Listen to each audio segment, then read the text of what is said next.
Welcome, everybody, to another edition of The Table Spot. My name is Metal Mike, and I'm joined here, as always, with the man with the best beard in business. He is the host of The Boom over on the Boom PW Pod on Twitch and YouTube every Wednesday night. My co-host here every Monday night after Monday Night Raw, Mr. Cam G. Cam, how you doing on this wonderful Monday night? I'm doing great, man. It's fantastic. Didn't do a whole lot today, really. I'm just kind of chilled out. I feel like it's been a while since I've talked to any pro wrestling. I don't know. It just feels like this past week has just been kind of a blur. So I really didn't watch a whole lot of wrestling. We didn't do the show Wednesday, so I didn't watch Dynamite Wednesday. Yeah. I barely even remember last Monday Raw, honestly. So yeah, and I didn't watch SmackDown on Friday, so I really haven't watched a whole lot of wrestling this past week. So I feel like this was the longest period of time that I've actually sat down in the last week and watched wrestling. So, but I'm here for it. I'm here to talk Monday Night Raw. So yeah. Sometimes you need that break, though, even if it's unexpected. You know what I mean? Like you said, last week kind of feels like a blur, like it went by like quick, and it just feels so blur. You're not wrong. Last week, it did kind of feel like a blur. Like I worked Wednesday, Thursday, Friday, and part of me kind of, I think it was just the stress because I mentioned to you I had off yesterday or on Saturday, and, it was a stressful week and everything like that. And I think that was part of it, but you're not wrong. Last week was kind of a blur. It kind of was just like, where the hell did it go? Oh. But sometimes you need that unexpected break from something you're so used to doing or watching or video game playing, just like a normal in motion type of deal. Sometimes you just need that break from it, and it comes unexpectedly. There ain't nothing wrong with that. Nothing wrong with that. But yeah, man, it's been a couple days since I've watched wrestling as well. I mean, obviously, I don't watch SmackDown. I heard SmackDown was a really good show on Friday night. That's what I keep hearing. So yeah, it's funny because you come across all these social media creators that make their own like reaction videos, and one of them I came across, I forget who it was. They made a pretty funny video that was like, oh, SmackDown was a really good show tonight, but I feel like there was something in there that was kind of stupid. Like, and then they brought up a point that happened in the show, and they're like, there it is. That was the stupid point of the show. And I'm like, okay. Well, I mean, hey, and people are giving SmackDown a good review, and that was my anticipation for tonight. I'm like, SmackDown was good. Raw has to be a good show tonight, right? Like, it kind of has to be a good show tonight. Maybe. I don't know. I'm not gonna say I have my hopes up, but I kind of did. It's always a possibility, I guess. I kind of had my hopes up. Monday Night Raw took place in Norfolk, Virginia tonight, Cam, and some interesting stuff, I guess, happened on the show. I mean, you for weeks have called what happened in the main event tonight, and I mean. There's nothing more to say. You called it. Solo Sikoa, Jey Uso in the main event tonight after the opening segment of Solo Sikoa coming out. He was mocking the Usos. Jey Uso came out and he said, look, we're just going to get down to business here tonight. Me and you in this ring. If I beat you, I deliver you to the OTC, the head of the table, tribal chief, Roman Reigns, myself, and you are back in the Bloodline. And Solo Sikoa was like, if I beat you, then you guys leave me the hell alone. And we get into the main event tonight. Jey Uso, thanks to Jimmy, picks up the win, and now Solo Sikoa is going to be hand-delivered to the OTC. Roman Reigns. I mean, Cam, before I get your grade on the show, because I know that's normally my first question, but we have to talk about this main event first before we give grades. Your thoughts on this, man? I mean, you fucking called this. You did. I mean, I know like a year ago I said, oh, we're going to get the return of the Bloodline and Solo's going to fall in line, but I didn't think it was going to be in this type of fashion. But you called it. So your thoughts. So, of course, when they announced this match, it's just like, again, it's predictable. I hate to keep using that word, but like, what kind of reaction are they expecting to get out of me? Like, are they expecting me to jump out of my clothes? Like, oh my God, this is amazing. Like, wow, we're getting this in the main event. Like, come on, dude. Like, I saw this coming. Like, Did I expect it to be Jay? Did I expect it to be Solo and Jay? No, I had said originally I had said Solo and Roman, but I mean either way, I saw this happening. You don't move Solo, who was off on his own doing his own thing, pretty much had his own version of the Bloodline for a long time on SmackDown. You don't move him. You don't end that and then move him to Raw for no reason. You don't just have that happen and then it's just like, oh yeah, we're just gonna have Solo be on his own or doing something in the main in the mid card with the IC title or whatever. These things just they don't happen for just no reason. They're planting the seeds as soon as he showed up on Raw. I said, oh yeah, I know exactly where this is going. So when they announced that, I'm just like, okay, like you're not telling me anything I haven't already called the week ago. So, what kind of reaction are you expecting out of me? And again, like I said, I know people are really getting behind. There's some real steam. I don't know after tonight, but there's some real steam, or there was, behind this Solo thing with babyface turn or whatever that I didn't really see coming either. Yeah, I'm ultimately not going to. I'm a very picky person especially when it comes to professional wrestling. I'm not somebody who ultimately just jumps on the bandwagon of the flavor of the month. Sometimes I do because I see the potential and I get why they're so popular. Hence, people like a Penta who came in and was already red hot. You didn't have to do much with him. You didn't have to build him up so much. Somebody who got called up like Javon Evans. Again, he has a lot of potential. He just connects with the audience, right? Yeah. But with Solo in this babyface run right now, I'm not immediately hopping on the bandwagon like I see some of these creators and these fans that are just like, oh man, this is great. Oh, he should have been a babyface a long time ago, blah, blah.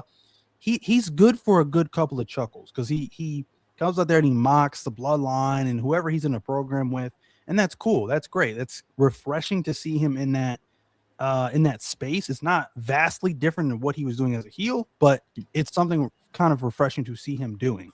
But I'm not ultimately just going to be like, yep, all aboard the Solo Sikoa train. No, because I'm a part of me is still just not a fan of his. I don't really see what else I'm getting or what's different about him. Number one, he needs a new entrance theme because that entrance theme just screams heel. It doesn't fit him anymore. There's this new like goofy persona that he has right now. And again, like I said, now that he lost the match and he's back with the Bloodline, I don't know where they go with that now. Again, maybe this doesn't last very long. He figures out some kind of loophole and gets back out of the Bloodline. I don't know, but I don't know. I just don't see it. I don't see what's so great about him right now. He's not screaming main eventer. He's not giving me those goosebumps. He's not screaming somebody who's the future of the main event scene. He's going to be a future world champion. No, He's good for a good couple of chuckles, and that's cool. But I mean, what else you got? What's Solo Sikoa? So I don't know. I mean, I look at Solo Sikoa and to myself, I've never said this out loud, and I've never said this to anybody. But Cam, the era, I mean, we pretty much grew up in the same era of professional wrestling in a sense. I grew up through the Attitude Era. I first started during the Hogan and Macho Man Ultimate Warrior era. That's when I started watching wrestling, but we both grew up in the Attitude Era, right? I when I look at Solo Sikoa, my first thought is he is the Temu version of The Rock. The way he dresses, the way he tries to be funny, everything. Like, he is the Temu version of The Rock. Fair. That's fair. Just think about if you really dig deep into your memory and just try and picture what The Rock dressed like back then. Yeah. He tried to be that funny, knee slapper of a guy, with the one-liners and stuff. That's what Solo is trying to do. I'm sorry, he is the Temu version of The Rock. That's fair. And that's my thought, But at the same time, it's hard not to say. It's hard to not say that he's, not likable. It's likable. It's got something. I don't think it's got much behind it. I don't think it's something that could last, 3, 6, 9, 12 months. But it's something for him for now until you figure out what you're going to do for him and with him next. Because when you look at Solo Sikoa, your first thought is he goes from this big badass, equalizer for the Bloodline to becoming the leader of the NFTs, and now he's trying to be like this jokester and trying to be funny and pick on his family. Like, it's not working. Back when he was with the Bloodline and he was the equalizer, it's like you looked at him and was like, he might have some potential here. And they lost that super quick. And it was right around the time, Roman lost the world championship against Cody. And he went out on his own. The moment you detached Solo and made him a solo guy, and you, no pun intended, a solo guy, and then became a leader of his own bloodline in a sense, and started having him talk more. And I know it's pro wrestling, you got to talk, but it didn't need to happen for him. Him being quiet and this badass ass kicker was working for him. Now, you fast forward to today, what he's doing now is working with a question mark, but at the same time is not a long-term thing. Like, now you have him back in the bloodline. He's back. Kudos to you. You called that. I called it a year ago, but in a different fashion. You were on point. Just bottom line, you were on point. It's now, how do you execute this? Because if anybody predicted Solo going back into the bloodline, it was a fall in line type of thing, almost like Jacob did. Right? Yeah. But no, it's an ultimatum of, you lose this match, you fall in line. If you win, we'll leave you the hell alone type of deal. And you have him go from this jokester. Now you're going to try and transition him to be that serious, quiet ass kicker again. You can't. Can you go back to that? Is it going to be successful the second time around? I don't think so. I don't either. I just don't. And that's the rough part. Because damn well Roman's not going to put a microphone in his hand. No. He's not going to have him speak. So you realistically cannot go back to him being that quiet ass kicker. And if I was them, and this is just my opinion, if I was them and you want to try and pull that off, I think their best chance of pulling that off, and I know they already have the Usos as a tag team, but have him team up with Jacob. Have him have tag matches with Jacob. That's not a bad idea. I mean, if you really want to pull off the quiet ass kicker thing, I mean, you got Jacob who already talks. You don't need Solo to do it too. And if you're going to go back to that, have him with Jacob. Almost as Jacob being like, not so much the babysitter, like he's watching Solo and making sure Solo stays on course. Yeah. He's just kind of like advising Solo. He could be that like advisor of Solo. That guy that kind of watches over him to make sure that he doesn't fall out of line of what the Bloodline's focus is. I can see it. Not put a microphone in his hand. Have him team up with Jacob and just have him do tag matches with Jacob. I think that's the only way keeping him quiet and becoming that ass kicker again while not talking works. Other than that, you can't just go back to it. I don't think it works a second time around. Yeah. But I mean, next week, Roman Reigns returns to Monday Night Raw, and that is when Solo Sikoa will be hand-delivered, as they say, to Roman Reigns. Cam, I always ask you at the top of the show, what would you grade Monday Night Raw tonight? I'm probably giving it another D+ is what I gave it last week. Again, it's just a very middle of the ground show. I'm just disappointed in them because I really thought that they would have had some kind of juice, some kind of momentum coming out of SummerSlam, and they just really don't. All the momentum right now is kind of shifting to SmackDown. SmackDown is just loaded right now with just good stories and good potential, and hopefully they keep that on the right track after last Friday. So Raw right now they just need something. They need some kind of refresher. It just seems the same every single week, and it's just you can be blindfolded and just listen to this show and predict everything that's going to happen. Yeah, to a T, and that's a problem. And what's crazy, Cam, is now you can just listen to the show because of the whole WWE radio thing. There you go. They are simulcasting the shows now on the radio. If you can't watch Raw, you can listen to it. Like, I did that once. They did it once. Just to kind of off track here for a second. It was about a year or two. It was about a year ago, or 2 years ago, actually. And it was SummerSlam time. And I remember working late to the point where SummerSlam had already started. No, it was a Saturday afternoon. And on the NBC Sirius XM station, they did a simulcast of SmackDown. And I'm like, I'm listening to freaking SmackDown right now. They just did a simulcast of it. And I'm like, okay. I mean, I had nothing else to listen to. It was during the football off season and not much was happening at that point. And I was like, I'm going to listen to something different today. And I came across that. And I'm like, this sounds like, I know they used to do this like a long time ago, like even before I was born.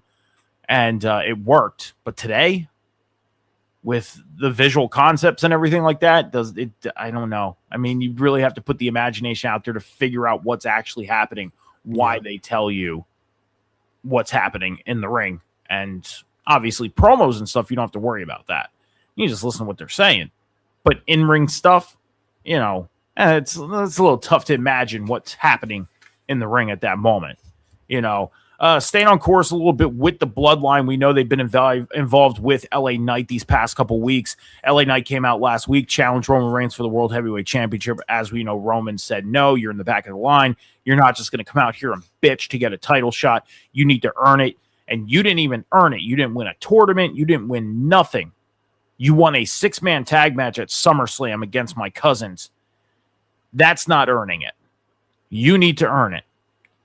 Well, this week, we catch LA Knight backstage with Adam Pearce, and he was talking to Adam Pearce about getting number one contendership. And I guess LA Knight didn't know that the number one contendership tournament was happening in AAA. And, well, he knew, but he didn't know the concept of it. He thought he was in the tournament automatically, and here was it's a Lucha Libre tournament. And LA Knight was like, well, then what do I have to do? Throw on a mask and get in this? Adam Pearce told him, no, once the tournament's over, we will figure out how to get you to become the number one contender for Roman Reigns in the world title.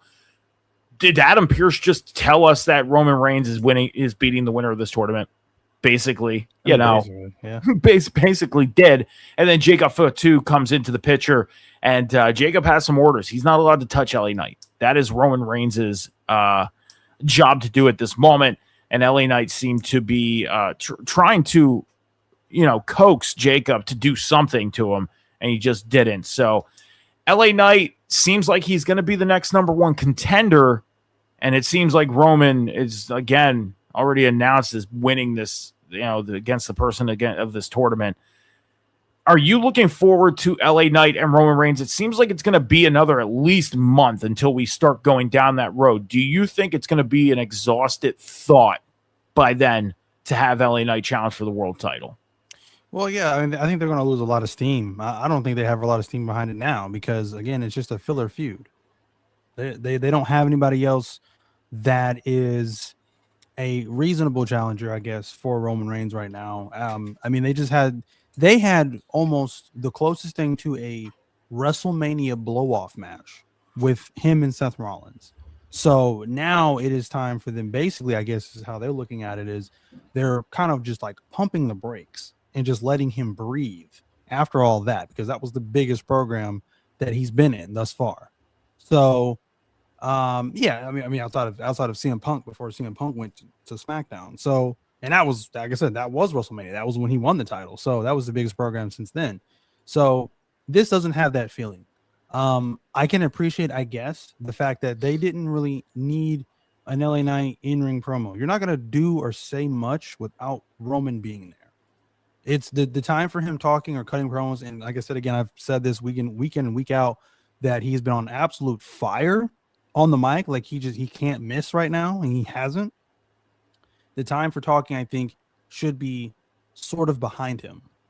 Where Roman, he makes a good point. I can't deny that. Like winning a 6-man tag match, some random 6-man tag match at SummerSlam does not earn you automatically the number one contendership for the World Heavyweight Championship. So they got to figure out some kind of way to put him against somebody, I don't know, a former world champion or whatever, to put him in position to be the number one contender for the world championship. Of course, that's going to be pushed to the side because their ultimate goal right now is the Raw in Mexico, and Roman will face the winner of this AAA or Luchador-esque tournament. So right now that's being put off, but I think they're definitely going to put they're going to lose a lot of steam. Like no one right now, and I don't think even when we get to that point is going to be going, oh yeah, LA Knight's beating Roman Reigns.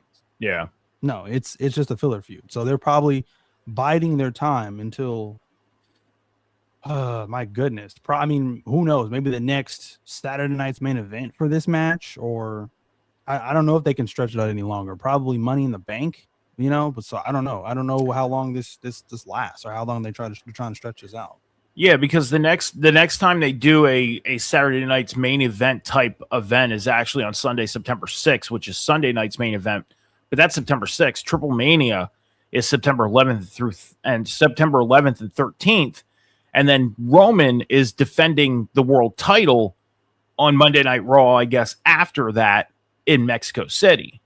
So they're going to have to draw this out to at least October. At least close to October.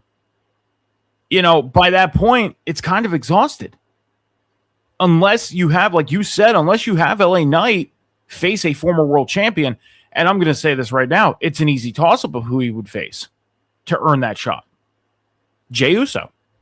Jey's a former world champion. He's in the Bloodline. There it is. There's that number one contendership earning for him. He has to go through the right-hand man, the main event, Jey Uso, to go on to face Roman Reigns for the World Heavyweight Championship. That would be my guess. Yeah. I think one thing they can do, and I'm just throwing this out there, I want to see what you think about this. Have LA Knight kind of back away from this right now. Okay? Have him and Jacob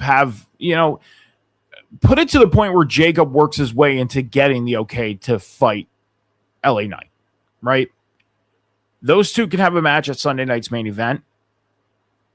And then after that, LA Knight beats him, backs away for a little bit, goes off and does something else, wins Money in the Bank, earns that briefcase, and then there he can focus and kind of be like that from a distance watching Roman Reigns and never know when he's going to strike type of deal.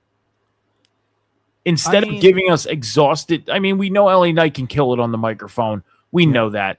But we don't need these promos to where we constantly hear the same thing coming out of these guys. I'm sorry, you were going to say something. No, I get the Money in the Bank thing. I don't know, like and this is probably a wild idea or a thought, but I think within the next couple of years they're going to be really moving away from the Money in the Bank thing. This regime, I don't think really is putting that much of an importance on Money in the Bank. You see the mess they've made with trying to figure out a date for this year's. Pushing it back all the way to October when normally it's in June. So they're not adding a serious significance on this pay-per-view anymore. So I think they're slowly but surely pushing it out. Now the idea with LA Knight and just kind of taking a breather. Like I said, right now, that's kind of what he's doing inadvertently, just because, like I said, he's not going to be the focus. This tournament is taking priority over him chasing the world title. So again, but in that time frame, though, however long this tournament lasts, they cannot allow LA Knight to just fall by the wayside because he's just gonna cool off again, and he's just not gonna look like a threat at all to Roman's reign right now. So him winning, and to me, I think him winning the Money in the Bank briefcase. We've talked about, we've been down that road at least 3 times now. So it's just to me, I think the path that he's on right now and what he's doing right now, I think he's kind of beyond that. I would love to see someone else get that opportunity or be presented with that opportunity to win Money in the Bank briefcase. For LA Knight, it's just man, they missed the boat so many times. Now it's just it feels like I feel almost cheated because he should have won it when he was on that rise, his first or his second climb to that mountain that I always talk about him climbing. Now it's like you got to find something unique to really keep him red hot for him to chase the world title. So Money in the Bank, it's like cool, but they should have did that years ago. And it's like, how are we supposed to fully give a shit about it at this point? That's what I'm saying. Yeah. You know, and I just looked it up. The original date for Money in the Bank in September was September 6th. So I'm trying to really think, like, why did they really have to move it from September to October when when it's taking place inside the New Orleans Saints Stadium? Football season doesn't kick off until the Wednesday after that. And the Saints don't play until that following Sunday anyways. So it's not like the Saints are home to play a home game. And yeah, so why move it back, you know, and trying to extend your storylines even more that you want to try and lead into the possibilities for a Money in the Bank? Because again, that's their next PLE. That's their next PLE for this roster. Yeah. You know, if you count the next WWE PLE for Triple Mania being a WWE PLE, then obviously Triple Mania is the next one. But the actual WWE PLE is Money in the Bank in October, on October 10th. So, but it's like, why did we really have to move this event? Is it because of Triple Mania being so close? Haven't they done events to where they were like right next to each other before? Yeah. You know, they've done events to where they were a day apart. Yeah. You know, so I mean, I'm with you. I think by the time we get to an LA Knight Roman Reigns, is it going to be exciting? Sure.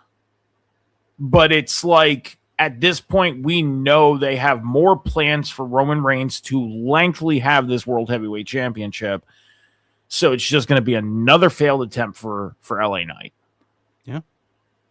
And by that point, you've exhausted everything to even put a world title on LA Knight. I think so. Here's a wild idea. Just a wild idea. LA Knight going after the world title, his focus has either been on Roman or Seth. Those are the only two people he's ever had focus on. How would you feel if he shifted his focus towards a CM Punk or possibilities of a Kevin Owens? Do you think that could be a refresher for LA Knight to focus on somebody new other than Roman Reigns or Seth Rollins? I mean, right now, the current landscape with SmackDown, I think it's the best time probably for him if he were to chase that title on SmackDown, because you don't have to worry about Roman or the Bloodline or the MFTs or anything like that. All that's over. All that is basically being continued on Raw. You don't even got to worry about Cody, because Cody right now is not the WWE champion.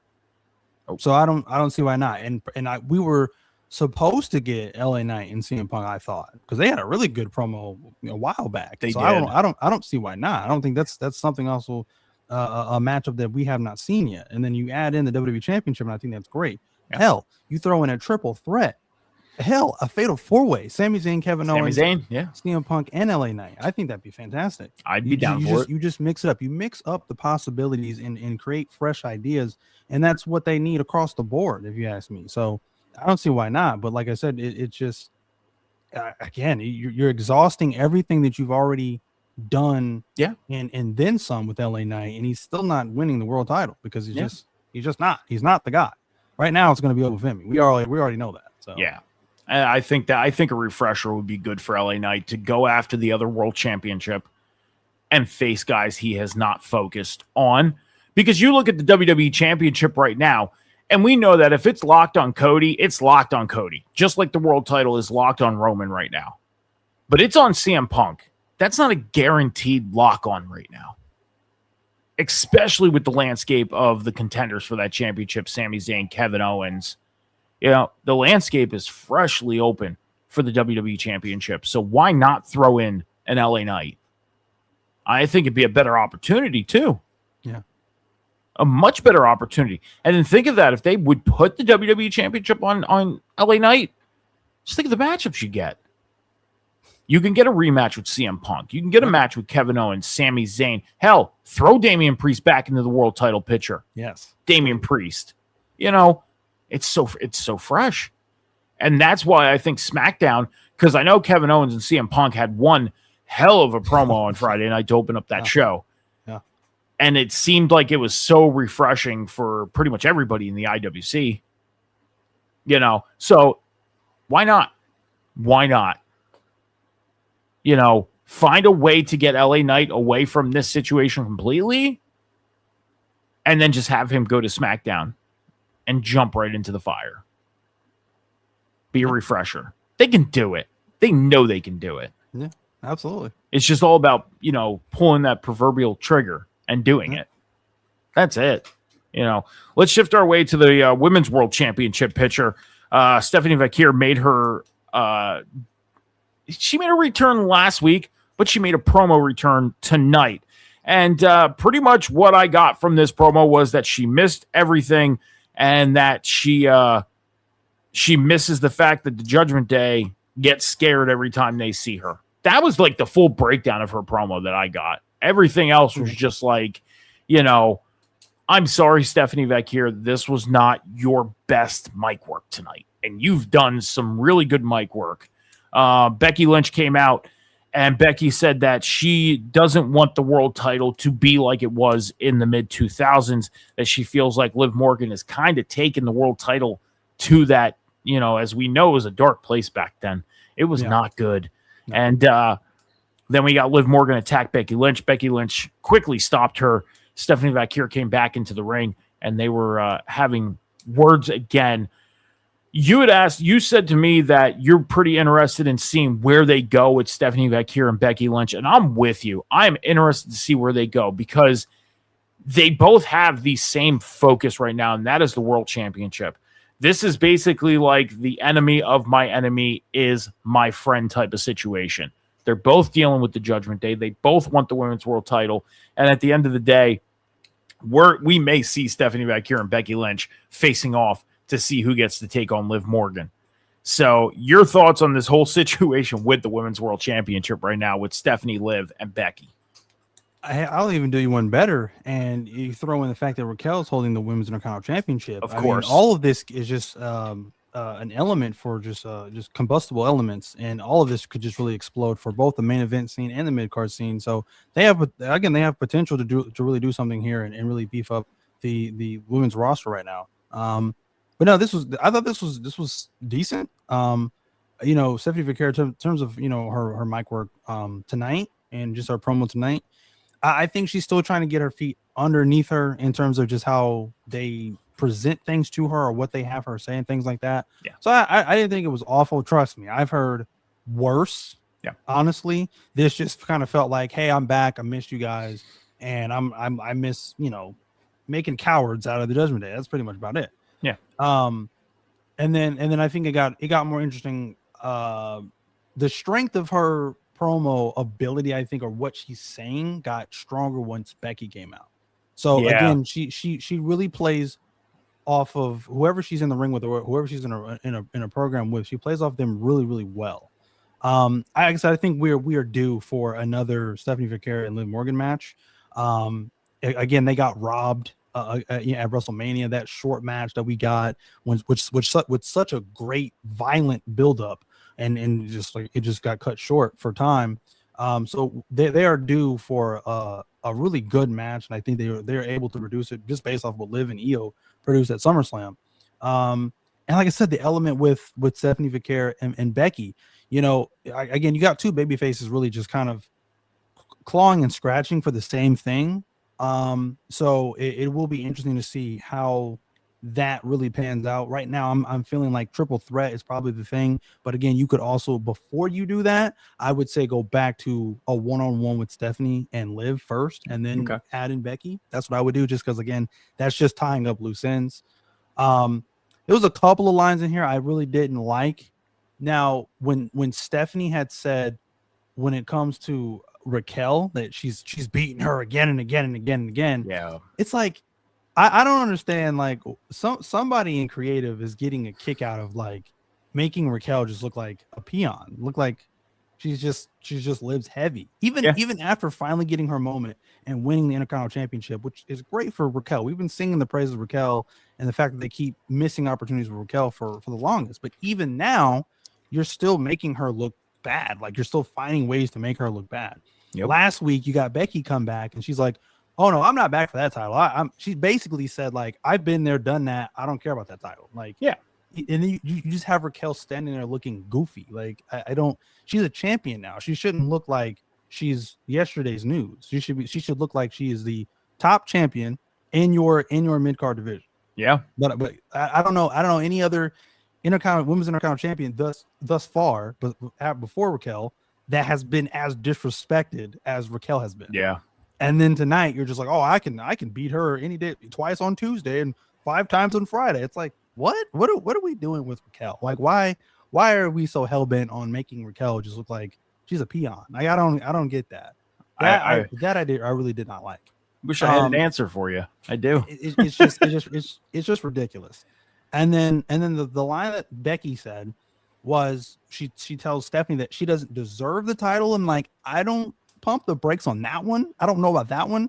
I think she rightfully deserves a rematch for that championship since we were already headed in that direction anyway. Yeah. So there's a few lines here and there that I could probably pick out that I didn't really like. Overall, though, I think the overall program is rich. This is what we needed. Like I said, Liv, when Stephanie got hurt, the creative ideas or lack thereof were just up in the air. We really didn't know what was going to go on. We really didn't know when or if Liv was going to defend that title ever again. We just did not know. So this is great to see. You have some challengers. You have a program. So let's really sit down and take care of how healthy this scene looks right now, and not go in too many directions where we're sitting there questioning what is happening. So yeah, right now it's some good stuff. You have potential to do a lot of different matches. So there was one line that Becky said to Stephanie that I wasn't shocked that she said it, but I was like, wow, they're actually playing into they're utilizing their documentary in a sense, as we know they do the Unreal documentary. And Stephanie Akir, after WrestleMania, did a post-match interview for the documentary and said that, ever since I started wrestling, I've been constantly going. I have not stopped. I've not taken a break or anything like that. And now her body is telling her like she needs to pump the brakes for a minute, so she was taking some time off. And Becky had played into that. She was like, try to let your mind tell you next time and not your body to take your break. Because every time I hear about you, but for the short period of time you've been here, any chance I have to see you, you're not here. You're not working. So she realistically didn't get to fully see her in action. So I kind of like that they played into that. And I do want to ask you a question, because I was thinking about this during Stephanie's promo. Okay. First off, I want to say this. Stephanie back here, her English is really good. She speaks very clear English. But WWE, with the technology that they have, I think one of their things that they could do to help some of their superstars that have some trouble with promos, utilize technology. Let them speak their promos in the language that's stronger for them and do a translation thing. Put it at the bottom of the screen. You got that big ass screen and 10 other screens in the fucking arena that can also show it to the crowd inside the arena what they're saying. Yeah. If people can't understand what they're saying in the language that's stronger for them. How would you feel about them doing that as a fan for promo work? I honestly think it might make things a little more stronger for the superstar. So that way they can easily cut their promos and come across a little better. You know what I mean? Like, am I making sense on that? How would you feel about that? I've been thinking about that for the longest. And it really started with like Asuka and Io and Kairi Sane and things like that. Where and they kind of started doing it just like with their their backstage segments, but to bring that into the in ring, I think would be great as well. Into the live show. Yeah, like I said, it's subtitles or whatever, and then like for the people in the arena, like I said, you got like 80 screens. Like you mean to tell me you can't use one of those and you're having that translated for the fans in attendance? Yeah, I totally agree with that. Now I feel like that would have to incorporate a couple of different things or one or two things. either A, they need to hire somebody who who is fluent in her same language in creative and write her promos that way. Yeah. Right. So that way we don't have that problem, whatever. Yeah. Or and this is even a crazier idea, probably, especially for the sake of this company, have her have a little bit more leash as to what she can say.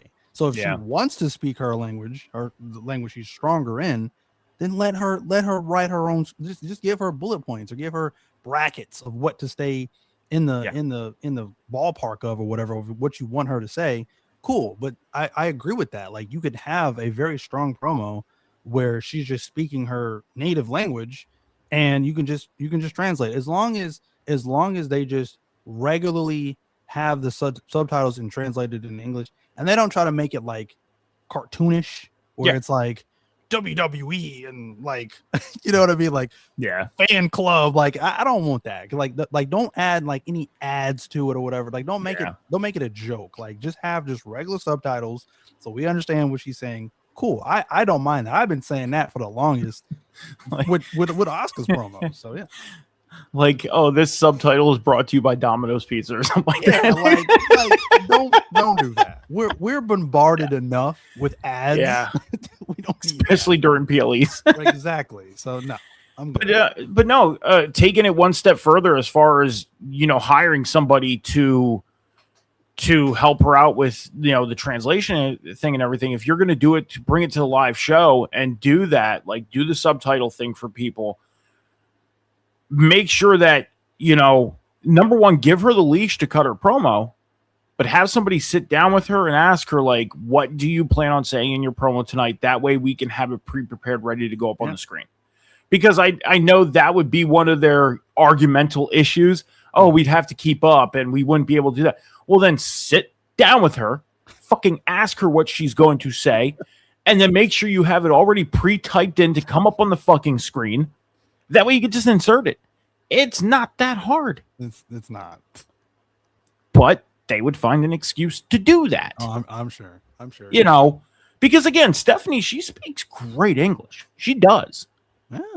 But sometimes it looks like, I don't know if I want to say she looks uncomfortable, but I think she would feel a little better, and it would be easier for her to do a promo in her language, because she cuts promos in her native language, but some people that don't speak her language, we don't know what she's saying.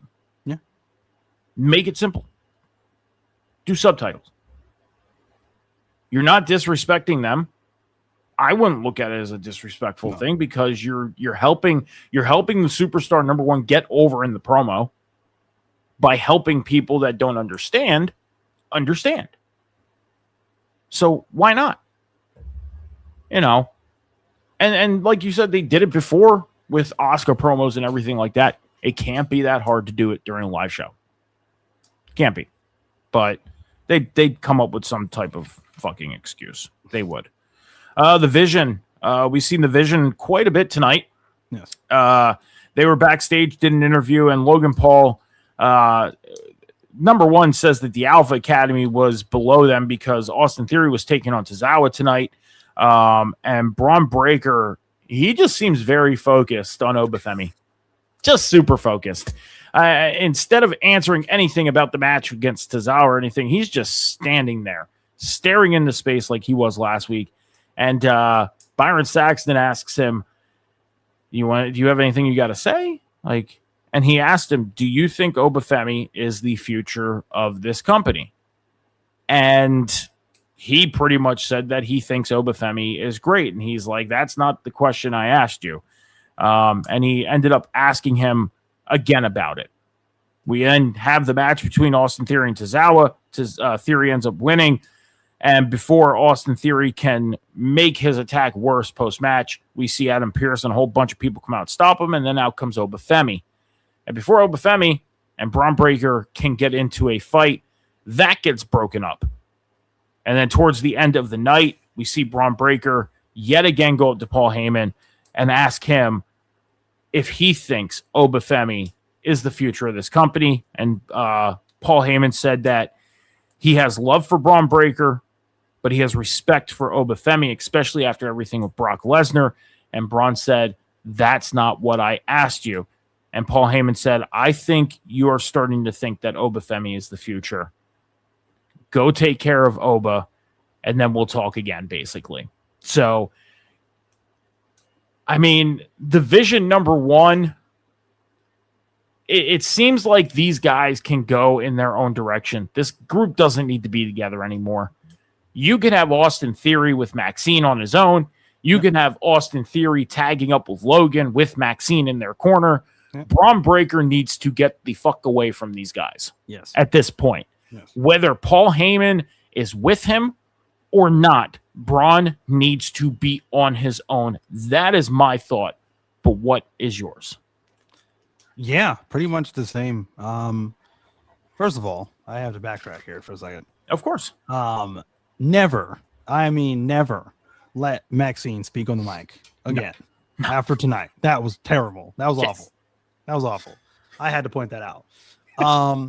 But yeah, no, dude, I honestly am getting, this is the one thing that's giving me goosebumps because, and this just popped in my head, but this is basically this regime's Braun Strowman and Roman Reigns and Obafemi and Braun Breaker. That's what I'm getting out of it. And I'm liking where it's going right now. Really, I am. And to me, it's screaming the fact that Braun Breaker needs to dump these guys. He needs to. Seriously. Spear Austin Theory out of his boots and be done with it. Drop the tag team title at his feet and walk out. You don't need this. You don't need the belt.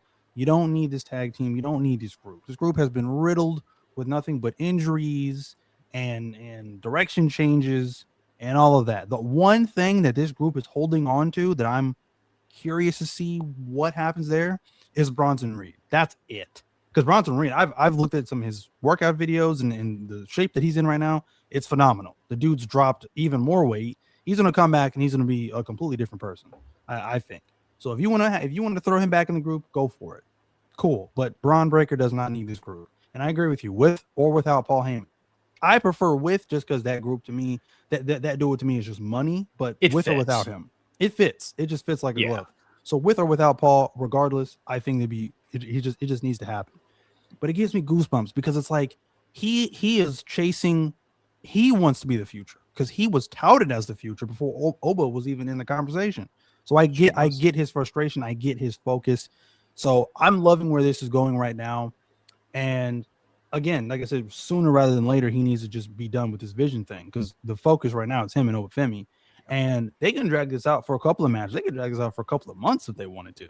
Honestly, like I said, if they wanted to transition from this to him and Bronson Reed, which I think would be great as well, another clash of titans, if you will, I think would be fantastic. So again, we have been talking about what to do with Obafemi after the Brock Lesnar feud.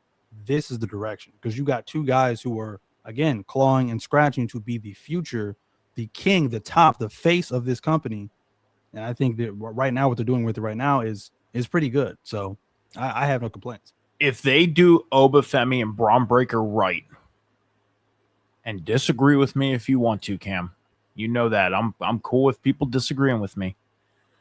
If they do Obafemi and Braun Breaker right, this rivalry can be your next Undertaker, Kane, Randy Orton, John Cena, Roman Reigns, Seth Rollins. Yeah. You know, that this could be your next feud that just goes on for years. Your main event that if you end up putting yourself in a corner, you can plug and play it. There you go. Just like you did with Cena and Orton, just like you do with Seth and Roman, just like you did with The Undertaker and Kane. You can plug and play it as long as you do it right. And right now, I think they are on the right path to getting this rivalry started. You have these two guys. One was deemed the future a year ago. And then while he was out with injury, somebody else came in and got deemed the future.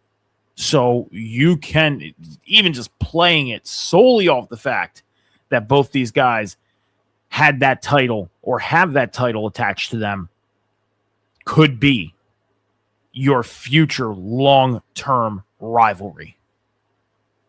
And could be the two guys that bring in the next era of superstars in 10, 12 years. Because Obafemi, he's what, 30 years old, 32 years old? He's got a good 10 years in him yet, maybe longer.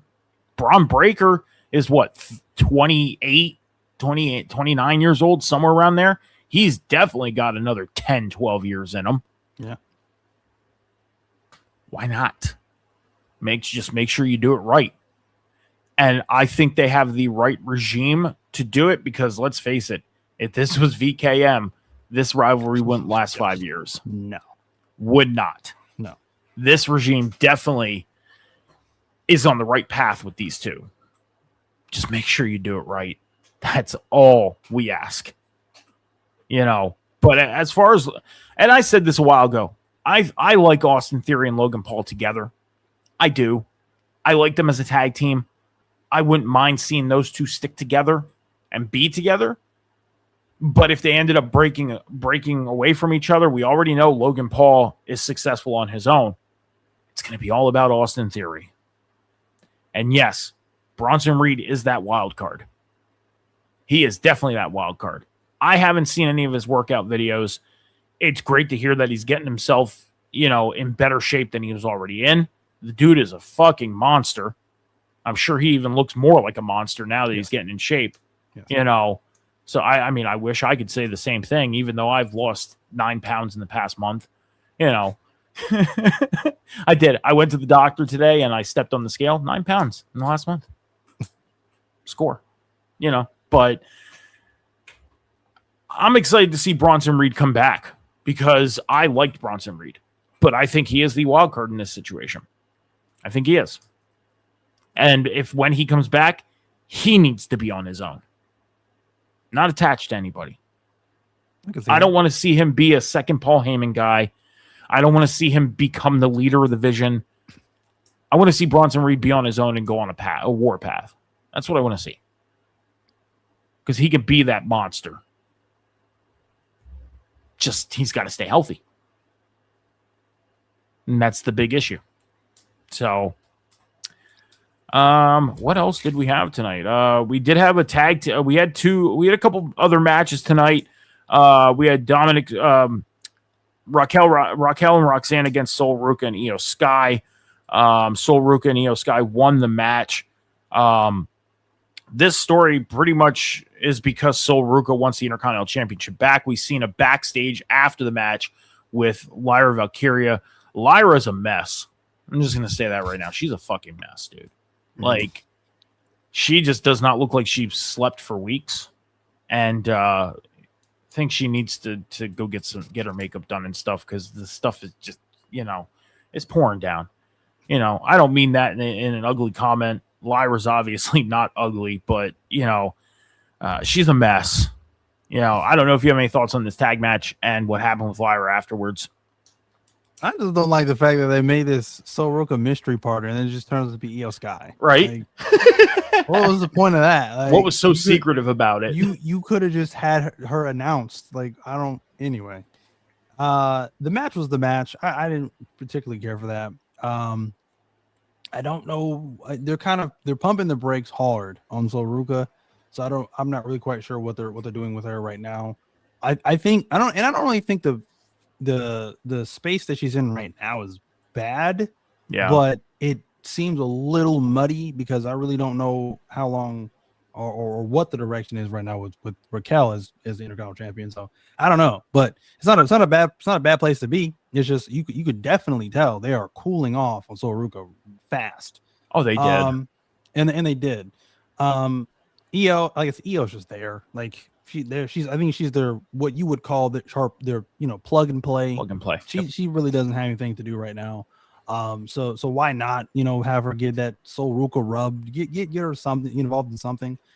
In terms of Lyra, I think Lyra's great right now.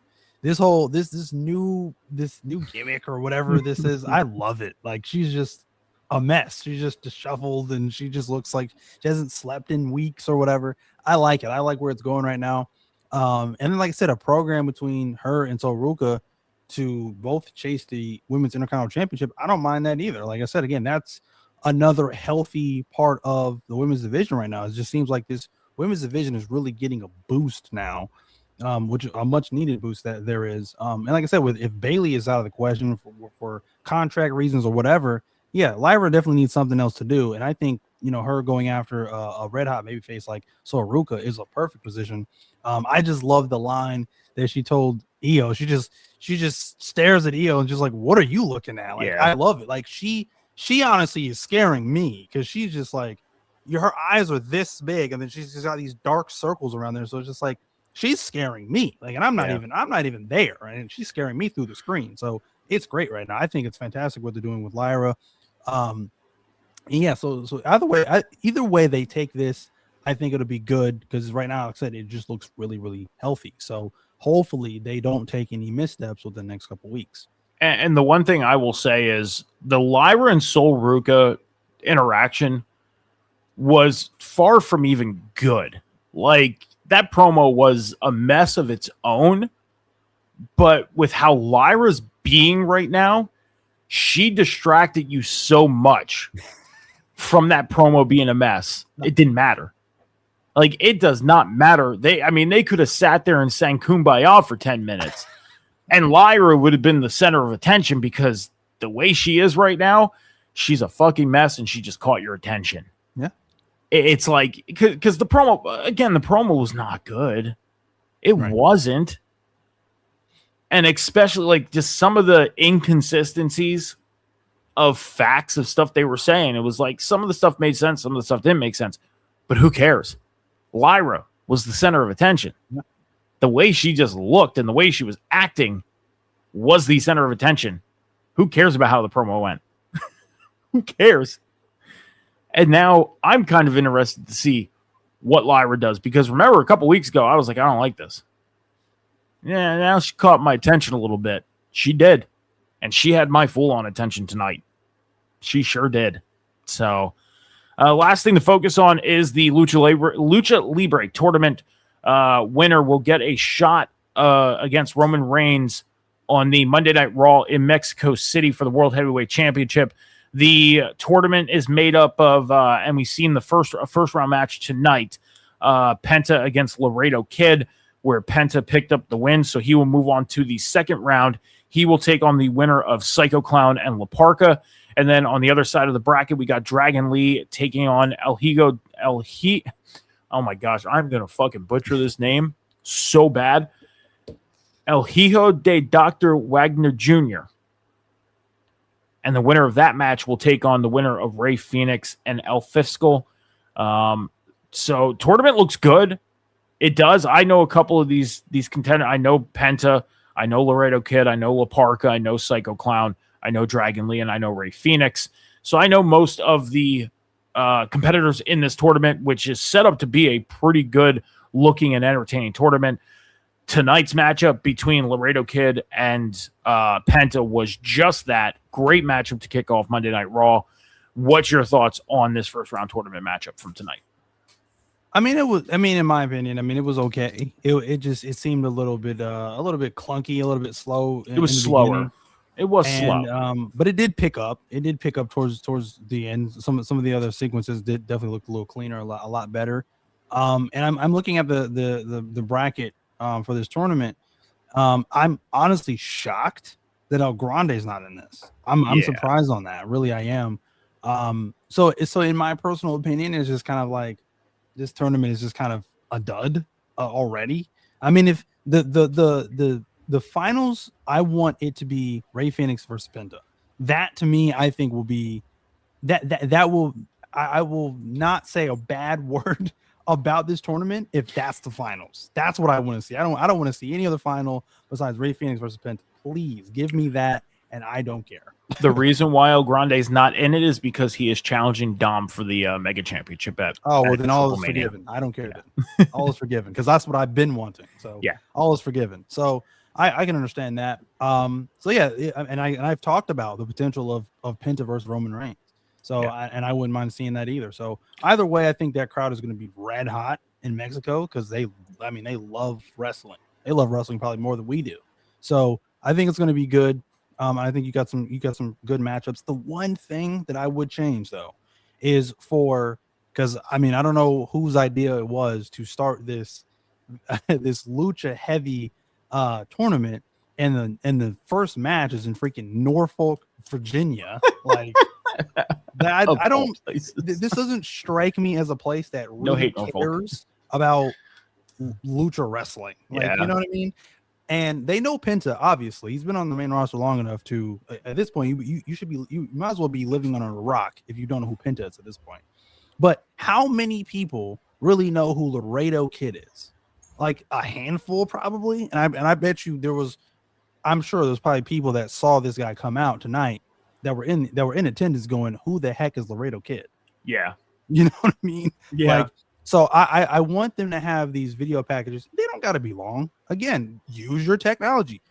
Flex your ability to put together these cinematic video packages for these superstars to tell us who these superstars are. Like, I may know who they are, you may know who they are, but I think the broader audience of WWE does not know who these people are. Yeah. Your one of your next rounds is, who is it? Psycho Clown versus Wagner or whoever it is. Like, yeah. I know very little about Psycho Clown. I've seen him. I know what he looks like. I don't know a whole lot about him, and I definitely don't know hardly anything about his opponent.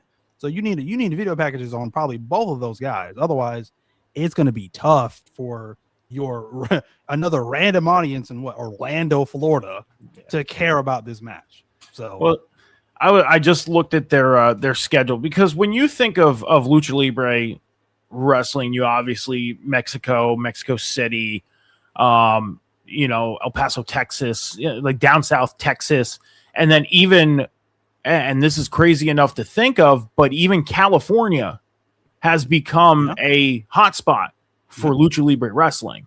Yeah. So you would think, why not hold this tournament in those type of cities? But looking at their schedule right now, they are like up in Massachusetts, New York, the next couple weeks. So it's like, all right, this the connection is kind of not there. I get what you're saying. In Norfolk, Virginia, they're in Virginia again sometime in the next couple weeks. So it's, I get what you're saying. Like, the connection of the city is not there. And it's like, how are some of the people that are even there or even watching on TV, unless you pay attention to other wrestling places other than WWE and now AAA, you're not going to know who they are. I mean, we've seen Laredo Kid in other organizations. We've seen, obviously, Rey Fenix and Penta in AEW, TNA, Lucha Underground. Yeah. We've seen them there. So it's like, we know La Parka. I mean, La Parka's been around for fucking forever. I mean, I know this La Parka is the reignited version of La Parka. He's not the original La Parka. I think this is the third person to play La Parka. Yeah.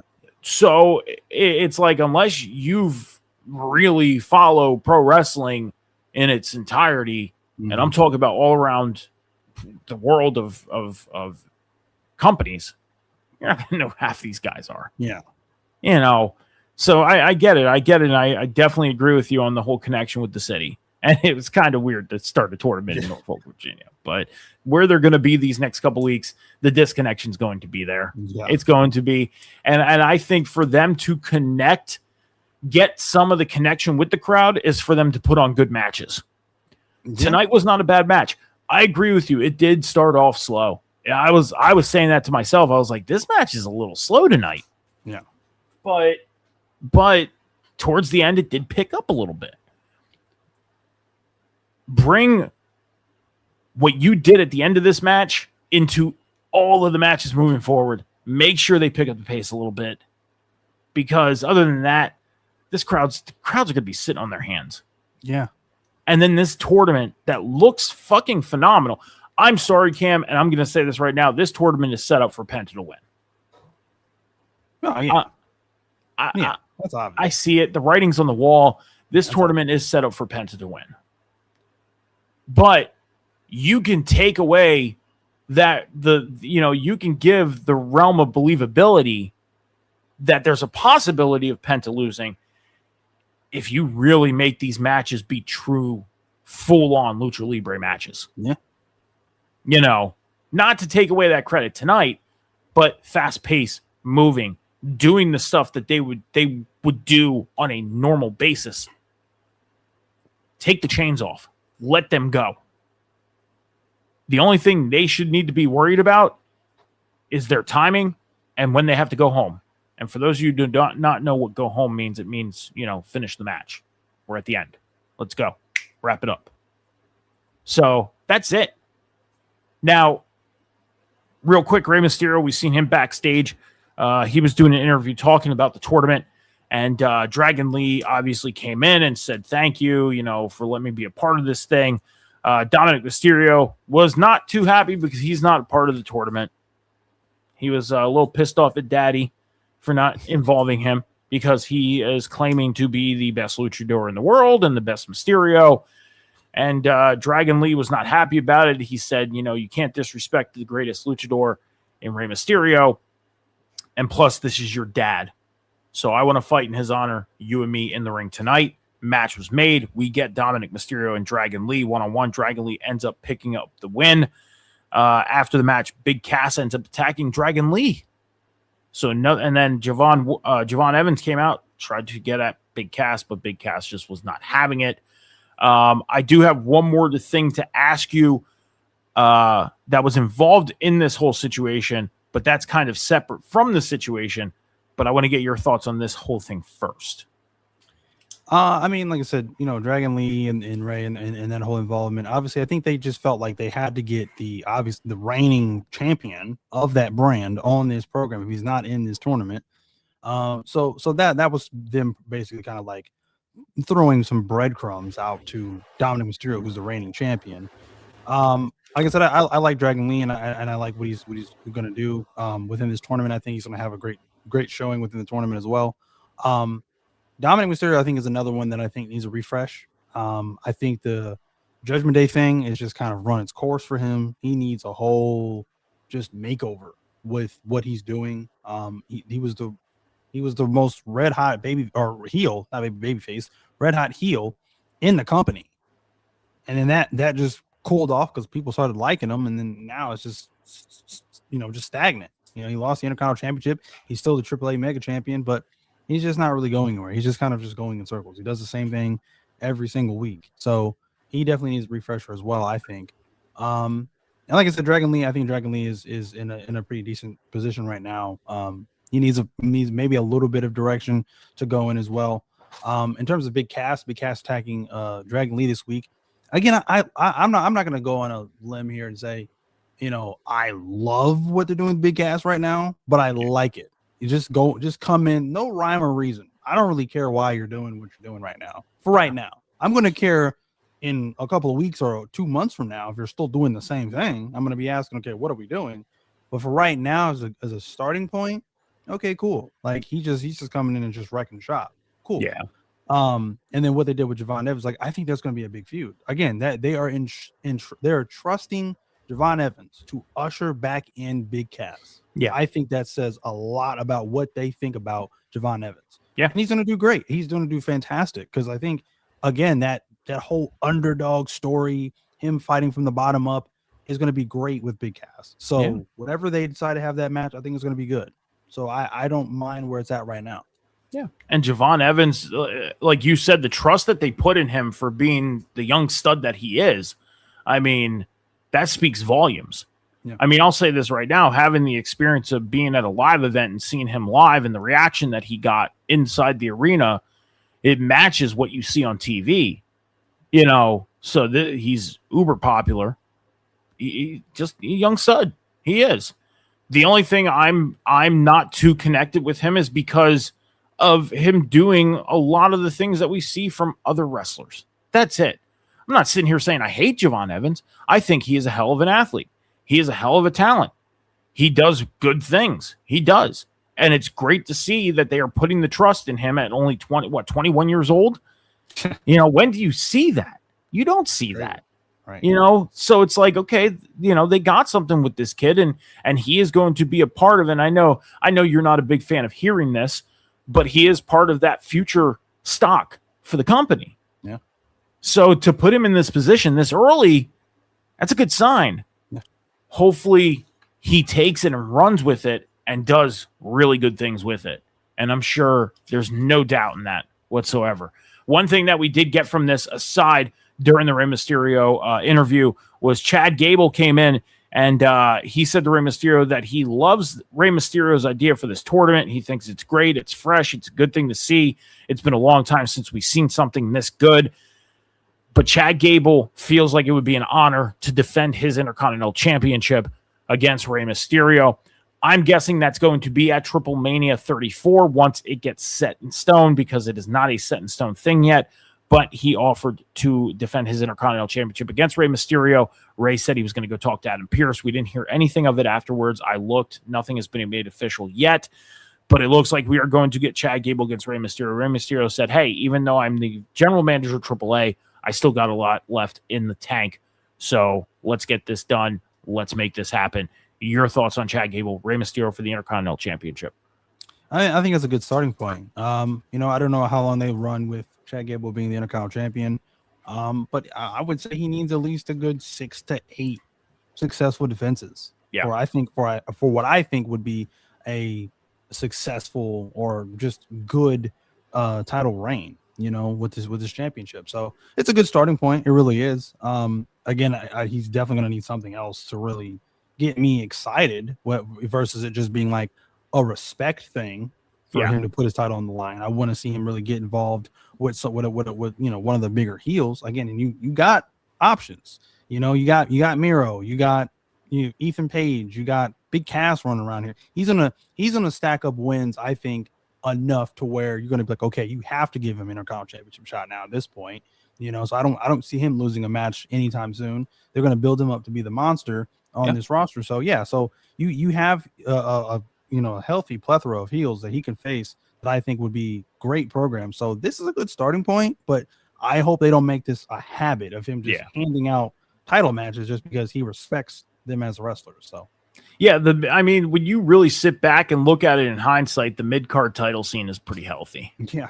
It is pretty healthy. And that's why I said, taking the Intercontinental title off of Penta, you're not hurting Penta. No. You're not. No. Get it off of him. Have him take that next step in challenging Roman Reigns for the world title. Get him in a world title match against Roman. Does he have to win it? No. He doesn't have to win it. Just get him up to that level. He is a former world champion, and it seems like they're going in that path. And then like I said, you put the Intercontinental title on Chad Gable, that would give you a nice, healthy reset in your mid-card title scene. Not saying it wasn't healthy with Penta, but it's like you put the title on Penta. Penta was uber over at the beginning. You didn't really have to put the title on him. It was just like he had this long journey of getting there, and you finally got him there. Yeah. And now it's like, okay, we kind of exhausted all options and I think what happened with that was the WrestleMania match, that ladder match. You took all of his possible competitors in singles matches and threw it all in one match. Yeah. And that kind of exhausted it in that one shot, and then moved forward, had him defend the title a couple times against the same guys. And at this point, Penta really didn't need the Intercontinental title. Yeah, no. Chad Gable coming back, great way to kind of usher in a new healthy ground for the Intercontinental Championship, and I think they succeeded at doing that. But I'm with you. I want to see Chad Gable start getting into people challenging him and putting him in stories to build up to the match, instead of him walking up and saying, hey, I respect you. You're a former Intercontinental Champion. I want to defend against you. Let's do this. If you do that, you are going to exhaust this way too quick, and I want them to exhaust. I'm saying this right now. I want them to exhaust Chad Gable being the Intercontinental Champion, but do it in waves. Don't do it in just shots of, I'll give you a title shot, and I'll give you a title shot, and I'll give you a title shot because I love you, respect you, think you're great, you're my favorite. No, that will get old real quick. Yeah. So I'm excited. I am excited to see him against Rey. I am. And it's going to be a phenomenal match. Yeah. Chad Gable needs to walk out as the Intercontinental Champion. Absolutely. Do not put it on Rey. Please do not. Rey does not need the Intercontinental Championship. The guy is a fucking Hall of Famer. Yes. the last thing we need to see from Rey Mysterio, that's the last thing we need to see from Rey is the Intercontinental Championship. But I mean, the last thing we need to see from Rey Mysterio as far as in-ring action is him have that final payoff with him and Dom. That's it. Yes. That's the only thing I care about getting to with Rey Mysterio. Other than that, I'm completely fine with Rey Mysterio just sticking to being general manager. Yes. And that's it. So, but that's it for Monday Night Raw from Norfolk, Virginia. Cam, superstar of the night. Who do you got? Ooh, superstar of the night. I'm gonna say Braun Breaker. Honestly, he just was able to just break up the stuff that I didn't really care anything about, and he's really getting me invested in something, a feud that I'm really excited to see with Obafemi. So he's playing this up really, really well. So, and like I said, they have so many different options of directions that they can go with this with Braun Breaker right now. So, like I said, the only step right now is just to drop the Vision. He does not need them. So, but I got to give it to Braun Breaker. Okay. Sorry, I'm writing down yours.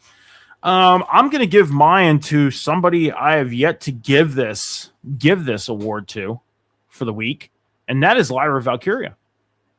Oh, I was going to say that. I was going to say that one too. You want to add her into tonight? You can pick two. Yeah, I'm going to add her in there. Yeah. All right. Yeah, I'll add Lyra in there for you as well. And the only reason why I'm picking Lyra tonight is because, again, like I said, as much of a mess that promo was, it didn't matter. She took your attention off of the mess. That was it. You just had to look at her and be like, what the fuck is going on? Like I was actually concerned. Like, I hope she's okay. Like, if she hasn't gotten sleep in weeks, who's driving? Like, that was my first thought. Because her getting behind the wheel isn't the safest thing. No. So, who's driving? Who's in the car with her? You know, I did want to say something. I did want to get your thought on something, but we are running a little further. Are you cool with going overtime for a few moments? Yeah, might as well. So, I know you haven't watched SmackDown yet. No, not yet. But you've seen clips. I've seen clips, yes. All right. So you've seen the Tatum Paxley thing. Yes. Okay. I know this is probably something people wouldn't want to see, but I would not mind seeing it to see what they can do with it. It looks like Alexa Bliss and Tatum Paxley are going to be a thing. Lyra looks like she would fit that group a little bit. Just throwing that out there. Maybe. I mean, and Lyra doesn't necessarily have to be with them all the time. Yeah. Like, she can be on Raw while they're on SmackDown, and then at times we see them together. Yeah. Kind of like a spread across both brands type of thing. Yeah. Try something, test something a little newer. You know, have them kind of blend in a little bit. I don't know. Like, I don't know. Some people were pointing out the demeanor of Alexa Bliss during the course of Tatum Paxley coming in. And I guess they're kind of hinting towards, maybe they're not, I don't know, but maybe Alexa turns and maybe we're getting Alexa versus Tatum versus them teaming up. I don't know. Maybe, I don't know. But first of all,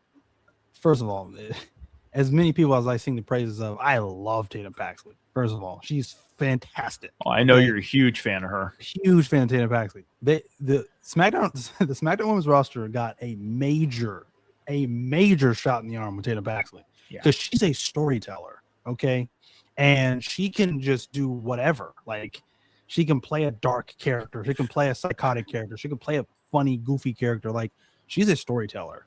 I love her social media name, Tater Paxley. Yeah, she's great. She's great wherever she goes. Yeah. I'm still kind of holding out hope that maybe this is a brief thing on SmackDown, because somebody else had also pointed out the idea that what Lyra's going through right now, and if you know the history between Lyra and Tatum Paxley on NXT, some people have pointed out, or I guess thrown out the idea that Tatum Paxley could also make her way to Raw and then end up feuding with Lyra to basically like beat some sense into Lyra into going back to Okay. the Lyra that we know. I would love that too. Yeah. Either way, like SmackDown or Raw, she's the major shot in the arm for either division. I'm a huge fan of Tatum Paxley. So either way. The one thing I've been seeing is people saying that Tatum Paxley is the real life the doll that Alexa holds. Like she's the real life version of the She doll. could be that too. I mean, either way, like you could anywhere you put her. Lily, that's the name. Yeah. Anywhere Hopefully she you put doesn't change her name to Lily though. She needs No, to be please Tatum God, no. Paxley. Please God, You know? no. No. So, last segment on this day, Cam, got a pretty simple one, but a pretty, I guess, effective one in the history of today. 1976. We are going that far back. We are going back 50 years. 50 years ago today, the man who would go on to become Hulk Hogan had his very first professional wrestling match against B. Brian Blair. Wow. So Hulk Hogan had his very first wrestling match on August 10th of 1976. Nice. It's crazy. It's crazy how fast time fucking flies, man. So crazy. But that's it, Cam.